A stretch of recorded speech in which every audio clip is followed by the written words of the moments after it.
Lectura del libro, Caminos de autorrealización. La integración trascendente. Tomo 2. Por Antonio Blay. Capítulo 6. Estudio de la experiencia humana negativa en el nivel físico, vital. Veremos en este capítulo nuevamente los mecanismos del sufrimiento y del dolor. Pero dado que este es un tema que suscita mucho interés y preocupaciones, he pensado que quizás sea bueno considerar el tema desde sus comienzos, es decir, estudiando lo que ocurre en nuestro modo de existencia. Nosotros nos encontramos de repente viviendo en este mundo. Al lanzar sobre este hecho una mirada objetiva, vemos que estamos empujados por un impulso formidable, por unas ganas de vivir. Es decir, que nos encontramos ya en marcha. Pero no solamente en marcha, sino también con ganas de marchar, con que algo nos está empujando. Al reflexionar sobre ello descubrimos que estas ganas de vivir pueden dividirse en tres grandes sectores. Tal vez no sean precisamente tres, pero, a fines didácticos, los agrupamos precisamente en tres. En primer lugar encontramos que hay en nosotros una energía biológica, una energía que tiende a expandirse y a afirmarse y que tiende, además, a acumularse, a crecer cada vez más. Esta energía se manifiesta, por una parte, en el impulso vital, con todas las apetencias y las necesidades básicas. Por otra, en su vertiente psicológica, en la conciencia que tengo de energía de mí mismo como ser. Luego, esto se traduce en mis deseos de acción, de movimiento, de actuación, de ejercitar mi capacidad de fuerza. Esto en un grado superior recibirá el nombre de voluntad. La fuerza biológica pasa a ser una fuerza superior que denominamos voluntad, como capacidad de mantener una dirección, de vencer resistencias, de afirmar nuestro ser al margen de todo lo que se mueve y varía. Por lo tanto, la primera línea de este impulso de vida es el aspecto energía en lo vital y energía en lo moral, a lo que llamamos voluntad. En segundo lugar descubrimos otro gran sector de este impulso, al que podemos llamar el principio de la satisfacción. Yo siempre estoy buscando satisfacción, tanto por lo que se refiere a mis necesidades fisiológicas, como a mi necesidad de compañía. Siempre estoy buscando algo que me guste, algo que sea para mí satisfactorio. Esto, en su nivel elemental, lo llamamos placer, en su nivel superior, lo podemos llamar felicidad. Es decir, cuando tendemos hacia esa satisfacción, y esto se refiere al aspecto más vital, es cuando buscamos el placer. Luego, en su aspecto más elevado, lo llamamos felicidad y lo asociamos al hecho del amor, de la armonía, etc.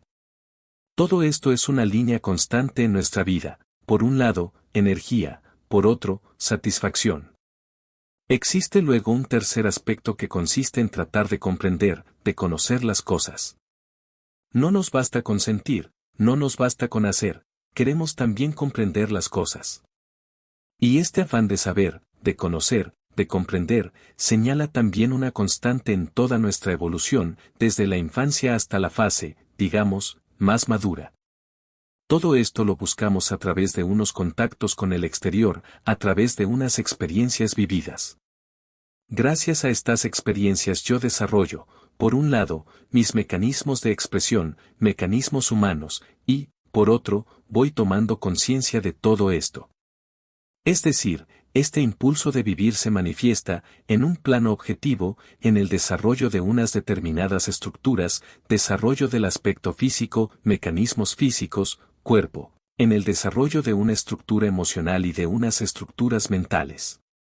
Pero además de estas estructuras a las que podríamos llamar objetivas, hay siempre acompañándolas la conciencia de ellas, de lo que contienen estas estructuras, así, pues, conciencia de nuestra energía vital, de nuestra satisfacción o negación de las necesidades, y de aquello que conocemos o sabemos. Doble visión. Así, pues, hay una visión objetiva y subjetiva paralelas a todo lo que es el desarrollo humano. Esto lo buscamos. Esto lo buscamos a través de experiencias.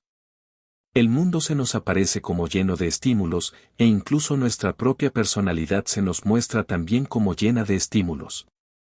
Hay estímulos que surgen de dentro espontáneamente, como nuestra necesidad de crecimiento, y luego otros que nos vienen de afuera, de la sociedad, cuando el medio ambiente nos solicita, nos exige algo y nos vemos obligados a responder. Por tanto, existe un doble juego de estímulos, por una parte, interiores, que se han de satisfacer en lo exterior, y por otra, exteriores, cuya satisfacción se ha de realizar en nuestro interior. Gracias a esto se produce una interacción constante yo-mundo, mundo-yo, en donde a veces es muy difícil precisar dónde está el yo, dónde está nuestra personalidad, y dónde comienza el mundo. En realidad es un continuo, un campo continuo, y toda distinción que hagamos será arbitraria. En definitiva, nosotros nos satisfacemos con la noción más o menos general que tenemos de nosotros mismos, sin distinguir, sin analizar en profundidad. Pero al observar con cierto detenimiento descubrimos que, en la medida en que nuestras experiencias permiten dar salida y satisfacción a los impulsos básicos en sus tres aspectos, dichas experiencias las vivimos como constructivas, positivas, afirmativas, buenas.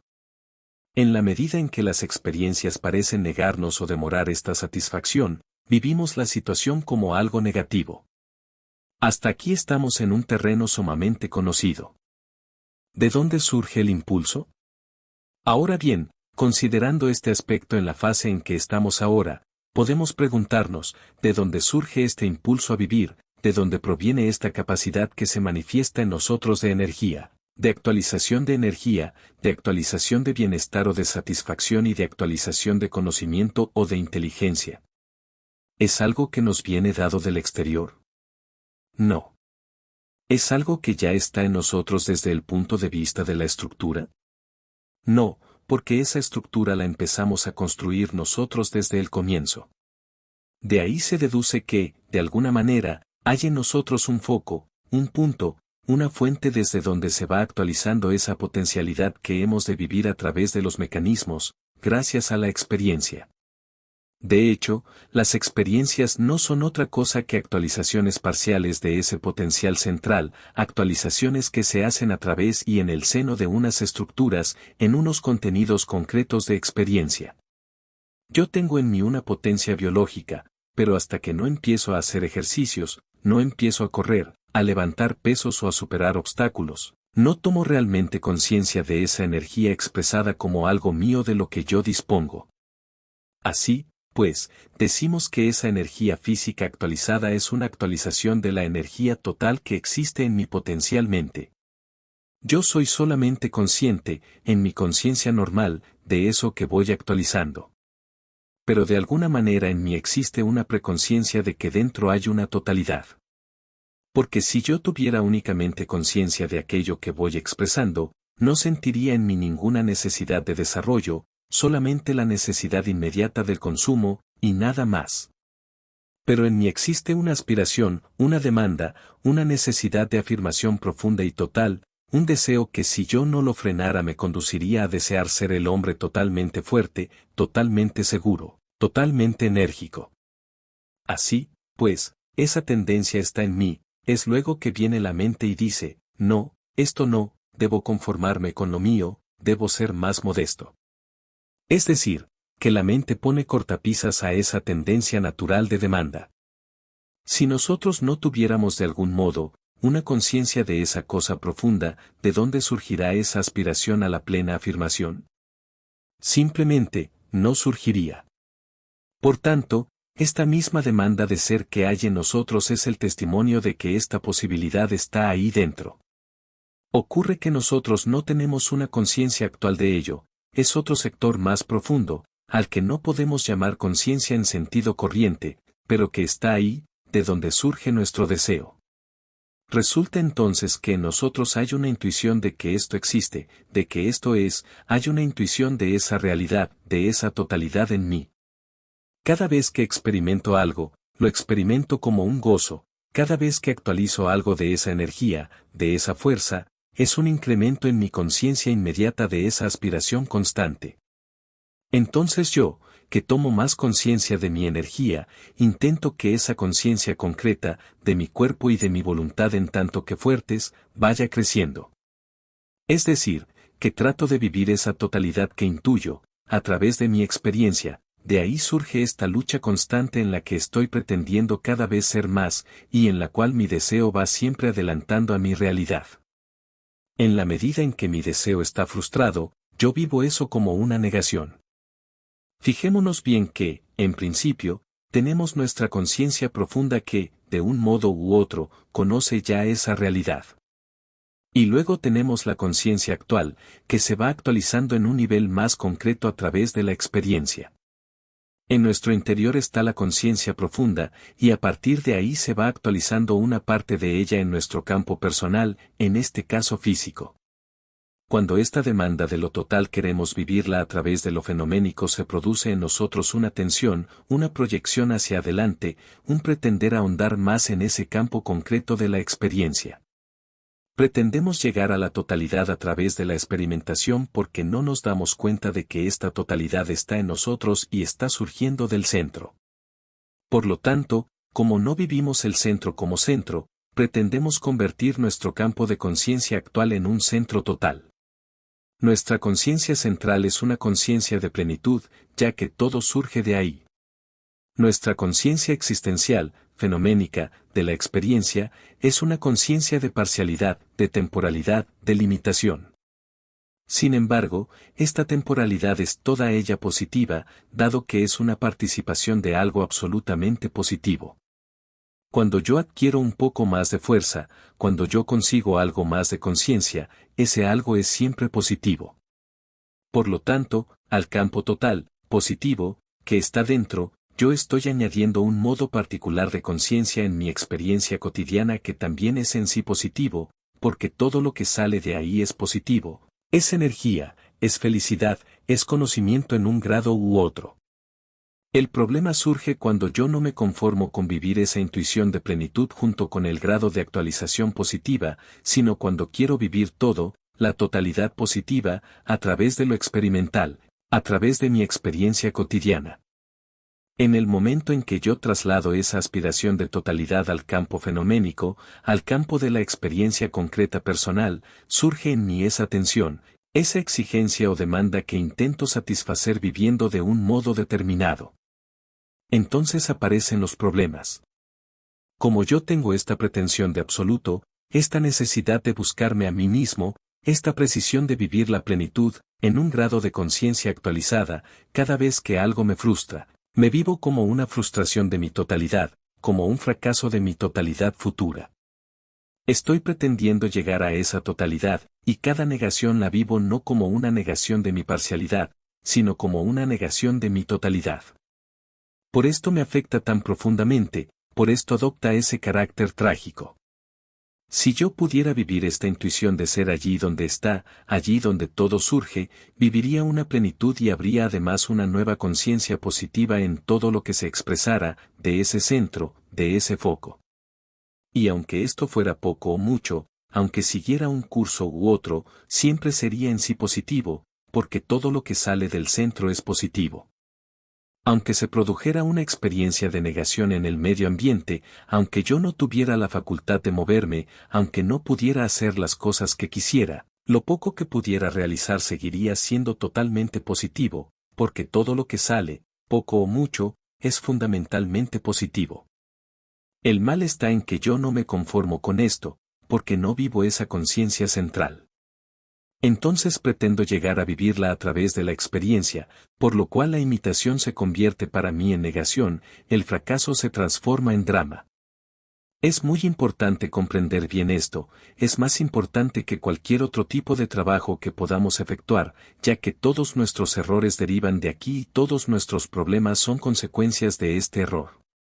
Mientras yo estoy proyectado en mi campo de experiencia, queriendo vivir a través de la experiencia toda mi plenitud, estoy irremediablemente condenado al fracaso, porque nunca la experiencia me dará la plenitud. La plenitud solo podré vivirla allí de donde surge mi impulso a experimentar.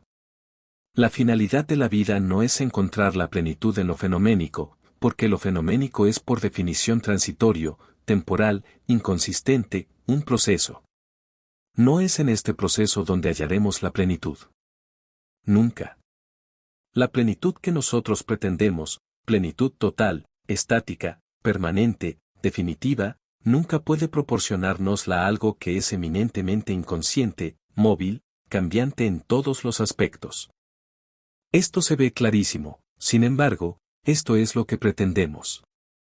Toda la vida estamos intentando conseguir esto.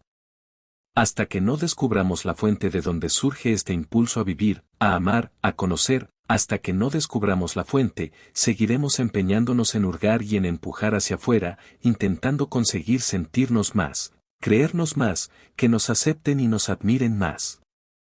Y, por mucho que vayamos acumulando experiencias positivas en este sentido, siempre nos encontraremos frustrados, porque nunca tendrán un carácter de totalidad o de permanencia. El problema está en que en nosotros existe algo que es absolutamente positivo. Tanto el centro como la manifestación son totalmente positivos. Sin embargo, al no vivir cada cosa en su sitio, al trasponer los términos, al proyectarse mi mente en lo fenoménico y querer vivir lo absoluto en esto fenoménico, entonces se produce una imagen invertida y la experiencia se convierte en algo negativo. Pero la negación, lo negativo, no existe en sí. Es solo un modo torcido, erróneo, desfasado, de ver, de valorar y juzgar las experiencias. No es que las experiencias sean en sí buenas o malas. Todas serían buenas. Pero como el juicio que nosotros hacemos de la experiencia está partiendo de la pretensión, de la idea de que yo he de encontrar lo bueno en la existencia, de que en ella hallaré mi afirmación plena, entonces cada vez que la vida me corta o me niega esa pretensión, yo vivo esto como algo eminentemente negativos. Así, pues, la experiencia negativa tiene como origen el error, la falsa perspectiva de mi postura. Ahora bien, podría preguntarse, ¿por qué existe eso? ¿Por qué existe este error de mi perspectiva? Ciertamente, no voy a contestar ahora a esta pregunta. Pero creo que lo más importante es, de momento, ver que no existe el mal en sí, que no hay cosas malas. El mal es algo que aparece, algo que hace función de mal, pero que no es en realidad mal. El hecho es que cuando una persona llega a conseguir colocar las cosas en su sitio, es decir, cuando consigue centrar la conciencia en su lugar, el mundo se transfigura de repente y deja de ser ese mundo de conflictos, de negaciones, de enigmas constantes. La persona descubre que el mundo es la transparencia de la divinidad, que es una constante expresión, exposición, recreación de un canto divino. Aunque todo esto suene a algo muy lejano e incluso utópico, y aunque parezca la poesía de un iluminado, el hecho es que las personas que han llegado a tener una gran experiencia profunda coinciden todas en su testimonio sobre la experiencia. Por tanto, no estamos trabajando en un terreno basado en meras suposiciones. El mecanismo puede verse claro. Y existe, además, el testimonio o la confirmación de que cuando las cosas se colocan otra vez en su sitio, todo se ve como ha sido siempre, positivo, manifestación espléndida de la divinidad. Así, pues, si aplicamos este mecanismo en nuestro terreno puramente físico, a pesar de que el terreno físico es el más difícil, podremos ver cómo el dolor no es nada más que un contraste entre experiencias positivas. Esto puede verse, aunque es muy difícil de prever y todavía más difícil de modificar, porque en nosotros se está produciendo ese mecanismo con una fuerza tremenda, con la fuerza de toda la humanidad, de todos los siglos a través de los que se han ido transmitiendo ese modo de funcionar. Lo que estamos viviendo nosotros ahora es un atavismo, el mecanismo más antiguo que existe de nuestra evolución y, por tanto, el más difícil de poder cambiar. No es que sea imposible de modificar, pero es el más difícil, profundo y arraigado de todos los mecanismos. En cambio, en nuestro nivel afectivo y mental estos mecanismos se pueden modificar con más facilidad, a pesar de que en apariencia ofrezcan mayor dificultad.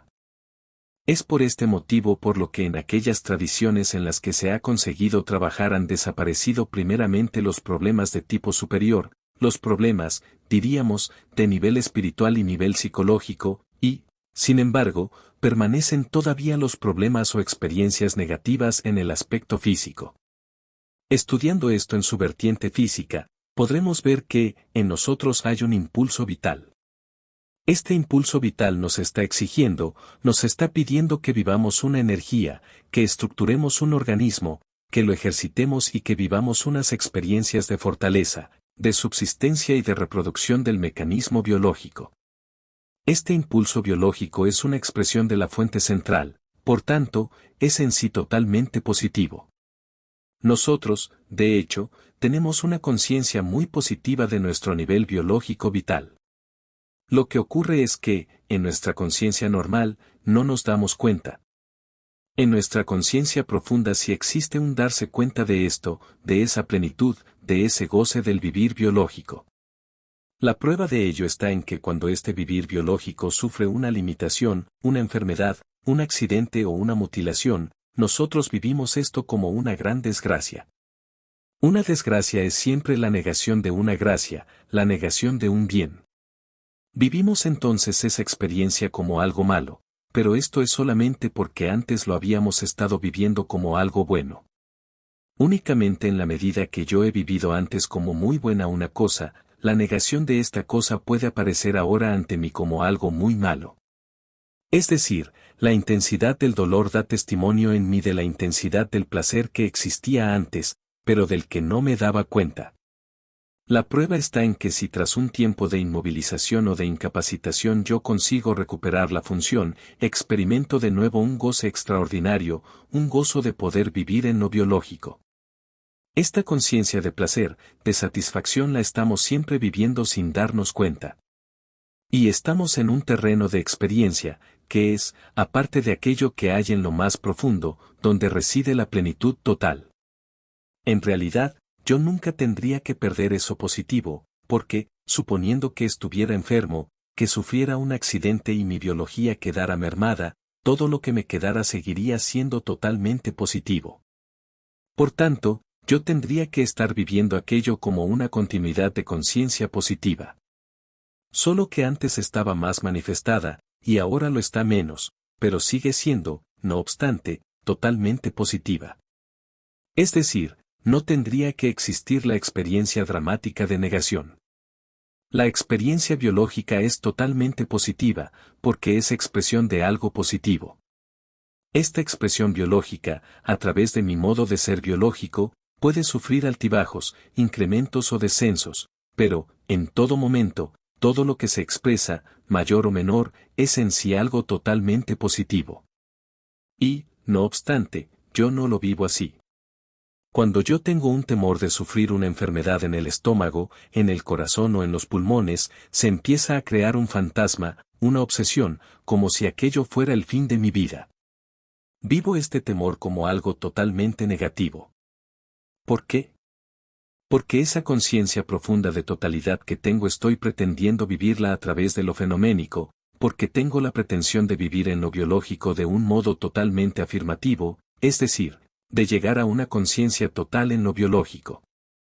Por tanto, estoy todo yo proyectado hacia un exigir más, más. Hay en mí una demanda constante de más placer, de más demanda de energía, de más salud, una demanda inagotable porque es expresión de la conciencia de totalidad que hay dentro. La estoy vertiendo, la estoy proyectando hacia mi experiencia concreta. Si yo pudiera vivir esa plenitud ahí donde está, viviría cada aspecto de mi existencia como una expresión de esta plenitud sin quedar crispado en la expresión, no buscaría afirmarme totalmente en lo fenoménico, sino que, al vivir en la plenitud del centro, en la fuente de donde todo surge, la expresión sería para mí un modo sobreañadido, un aspecto más, una recreación en la que no habría ninguna trascendencia porque toda ella sería absolutamente positiva. El jugar, por ejemplo, si realmente estamos jugando puramente por el placer de jugar, sin estar pendientes del ganar o el perder, sin poner en juego nuestra negación o nuestra afirmación, el juego representa un gran placer. Lo vivimos como una recreación. De hecho, esto debería ser nuestra vida, si la viviéramos centrados. Poseyendo ya nuestra conciencia de ser, entonces nuestro existir biológico sería solamente una recreación, no necesitaríamos estar defendiendo en cada momento nuestra experiencia positiva, ni tampoco esta experiencia positiva tendría retrocesos, altibajos. No estaría pretendiendo vivir la plenitud a través de estas experiencias, sino que, como ya sería esa plenitud, me limitaría simplemente a jugar. El dolor físico no es nada más que la negación de la conciencia de ser en nuestro existir biológico. Si pudiéramos llegar a la afirmación, a la conciencia plena en lo biológico, el dolor no existiría, porque toda experiencia vital, del tipo que sea, sería totalmente positiva. Incluso cuando nos enfrentáramos contra agentes exteriores, contra infecciones o traumatismos, viviríamos la reacción, viviríamos la lucha de un modo completamente positivo. Tal como ilustrábamos hace días con los animales, el animal se afirma totalmente, porque vive todo en su intensidad de existir biológico en el momento en que está luchando contra algo. Es cuando desde un nivel superior valoramos la paz y tranquilidad que aquello nos aparece como cruel, como negativo. Pero como el animal está todo el viviendo aquella conciencia vegetativa, aquella conciencia vital, la total expresión de su ser vital, para él es una experiencia totalmente afirmativa, aunque termine con la muerte. La muerte no es negativa. Tan solo es negativo la interpretación de la muerte. La muerte biológica no es nunca negativa, porque no existe ninguna entidad biológica que experimente la muerte, la entidad biológica solo experimenta la vida. La muerte es el nombre que damos cuando la vida no se expresa biológicamente, cuando cesa de haberse expresado en ese nivel biológico. Pero allí no existe conciencia biológica para experimentar la muerte. En cambio, para el espectador que lo ve y lo mira a partir de una representación mental, sí que hay idea de la muerte, sí que aparece como negación de la idea de la vida. Es por esto que tiene entonces un carácter dramático para nuestra mente. Pero en sí, biológicamente, la muerte no existe. La experiencia enseña que cuando una persona está toda ella viviendo en una plenitud total la situación, solamente vive la positividad del momento. Aunque llegue, finalmente, un desenlace de muerte, para el que está viviendo, para el que está luchando, su intensidad de expresión, hasta el último momento es totalmente positiva. No hay experiencia negativa. Este análisis es el que debemos hacer también, y haremos, en el nivel afectivo y en el nivel mental. De momento estamos explicando solo mecanismos. Luego volveremos a considerar este estar situado en el centro, en el foco de donde surge todo. Ahora lo que interesa es descubrir los mecanismos. No perdemos el tiempo teorizando, estamos tratando de poder ejercitar nuestra mente, porque es nuestra mente la que está funcionando erróneamente. En la medida en que yo sea capaz de entender, de ver y de fijar en mi mente esta visión con claridad, rectificaré poco a poco mis esquemas equivocados de visión y de juicio. Este es el trabajo más profundo que podemos hacer, es expresión directa del Jnana Yoga. Pero cuando esto no solo se reflexiona a la ligera, sino cuando todo uno sabe entrar en ello, cuando todo uno sabe sumergirse en ello, hasta que toda la mente sea consciente de esto con todas sus implicaciones. Es cuando podemos hablar de un trabajo verdadero. Los problemas se han de arreglar a partir del lugar en que se generan, y si nuestro problema básico es un problema de interpretación mental, de que la mente no está centrada en su sitio, de que estamos juzgando y valorando unas cosas en función de otras, solamente poniendo de manifiesto este error será posible volver las cosas a su sitio. En cada instante estamos juzgando, estamos interpretando. Nuestra tragedia humana no es una verdadera tragedia, sino una interpretación trágica, y el problema de esta falsa interpretación se basa en unos puntos de referencia mentales. Aprendamos a colocar las referencias mentales en su sitio, y no habrá juicio ni valoración que puedan ser negativos. Por esto, este aspecto del trabajo es el que debería despertar ahora más interés en todos, sin descuidar los demás trabajos, pero descubriendo la riqueza de transformación que hay ahí. Nada puede sustituir a este trabajo mental de comprender, de nutrirse de este comprender, hasta que se pongan en su sitio las ideas y las actitudes mentales. Preguntas. ¿Entonces se trata de ir continuamente examinando los hechos en la vida diaria? Respuesta, en efecto. Se trata de que todo lo que uno comprende vaya incorporándose a la experiencia cotidiana. Es decir, cuando me enfado, ¿por qué me enfado? La experiencia demuestra que cuando la persona vive más centrada en su dolor, este dolor de tipo físico al que nos hemos ido refiriendo, en principio el dolor aumenta, pero luego desaparece. Nosotros reaccionamos ante el dolor pretendiendo eliminar esa experiencia que se nos aparece como negativa, pretendiendo huir hacia algo que sea placentero según nuestra interpretación, según nuestro sentir, que se basa en una interpretación. Y al querer marchar hacia eso que llamamos placentero, estamos, paradójicamente, afincándonos en eso que llamamos mal, estamos haciendo que crezca en nosotros eso que llamamos negativo. Si miráramos este dolor estando centrados, sin huir, sin buscar teorías que nos consuelen, sino mirando la experiencia en sí, con toda nuestra capacidad de ser consciente, entonces el dolor se convertiría en algo transformante. Esta es la aplicación más inmediata de lo que acabamos de decir. Admito que esto cueste mucho de hacer, que a nuestra conciencia actual le parezca algo más bien imposible. Es comprensible que busquemos huidas, compensaciones, anestésicos. Pero intentemos hacerlo, al menos, en los dolores más soportables. Y quizás en la medida en que fuéramos viviendo esta experiencia en los dolores más pequeños, llegaría un momento en que no nos resultaría algo negativo, ya que lo que nos llega a dar miedo es la idea del dolor, el recuerdo del dolor, la representación del dolor. Vemos esto claramente en los niños, en los animales e incluso en nosotros mismos. Estamos sujetos por el temor, y los síntomas aparecen mucho antes de que empiece el verdadero dolor, de que empiece la cura, la inyección o lo que sea la causa de este dolor. El dolor es malo porque obedece a un error, a una falsedad. Por ello lo único que puede ser bueno es tratar de encontrar la verdad en uno mismo y tratar de vivir esa verdad en uno mismo. Respuesta: no hay nadie que haya solucionado, en el aspecto filosófico y teológico, el problema del dolor y haya conseguido ligarlo con la naturaleza totalmente positiva de Dios. No hay manera, siempre queda un cabo suelto. Porque el hecho de concederle la categoría de prerrogativa, de privilegio de la libertad humana, no cambia realmente el problema. Lo que es intrínsecamente bueno solamente puede ser bueno en todos sus modos de manifestación. Por tanto, no cabe incluso la posibilidad del mal como un don supremo al ser humano. A mi modo de ver, esto es algo que no se sostiene cuando se mira con detenimiento.